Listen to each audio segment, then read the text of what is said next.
Hi there. My name is Ellen Bunn, and I'm the Interim Director of the AsU-R program. In AsU-R, we're supporting students with executive functioning challenges.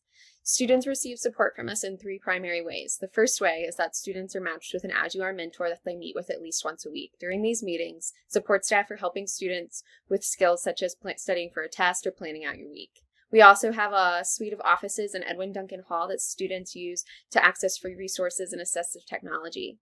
In addition to that, we also teach several classes exclusively to students in the AsU-R program. If you're interested, look us up online and you can apply there as well.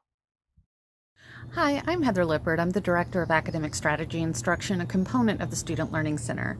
Within Academic Strategy Instruction, our goal is to teach students how to be successful academically in college.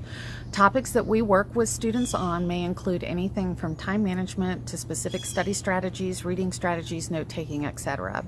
We teach these strategies through 1 credit hour courses or one-on-one consultations. In addition to these services, we provide workshops to faculty and to organizations across campus, and we work with university tutorial services to help provide peer academic coaching where students are able to meet with an experienced tutor and discuss some of these strategies and maintain some of these skills as they work through the semester. Hello Mountaineers and Mountaineer families. We're so glad you decided to join us here on the mountain. My name is Lee Cope. I'm the Director of University Tutorial Services here at Appalachian State University. University Tutorial Services provides academic support to students in small group appointment-based sessions and in our drop-in learning labs for several of our most high-demand courses. We look forward to having you here on campus in the fall 2020. When you get on campus, bring yourself by the Student Learning Center.